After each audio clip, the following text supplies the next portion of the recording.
I didn't realize that if the average year the money printer goes, call it 8 to 10%, even in the Western countries, even in the OECD nations, and the average return on the S&P 500 is, call it 9-ish%, including dividends, maybe 9.7, maybe a little less, that it means that all of the work of the S&P 500, all of the value created there is actually the money printer.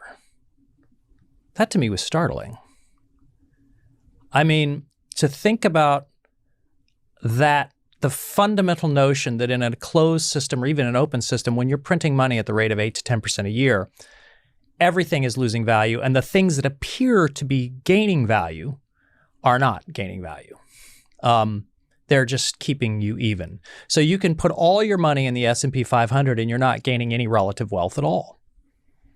That's a startling insight. I mean, when you really think about the entire value of the S&P 500, on average, over a long period of time, not even a long period of time, is equivalent to the money printer. That's, to me, a shock. And it was a shock that said, oh my goodness, how do you think about creating wealth that is relatively greater in this economy? And you have to look hard. The other thing you can imagine is I could tell you about Sharpe ratios and diversification. I could tell you all these different things. And, you know, it's interesting. You can take a concept like diversification of risk, and at a top level, it can be a very powerful and useful tool. But if you are so focused on the mechanistic aspect of that, you can step back and miss the forest, which is in a highly diversified portfolio, it's unbelievably hard to pick up relative amounts of wealth. It is. Diversifying your portfolio, however you do it, is by and large going to reduce your incremental gain in wealth, irrespective of the Sharpe ratio.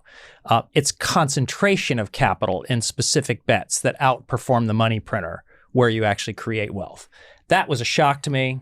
I just didn't get it. I didn't understand it. Even though I taught finance for 20 plus years, I'm still a professor at NYU Stern, at Stern Business School. I've taught strategy and finance for technology, media, and entertainment companies. I'm on a 2-year hiatus, but I'll be presumably going back in the spring. For 25 years, I have almost, actually more than 1,000 former students. And I still didn't get it until I'm age 58. That's the Bitcoin journey.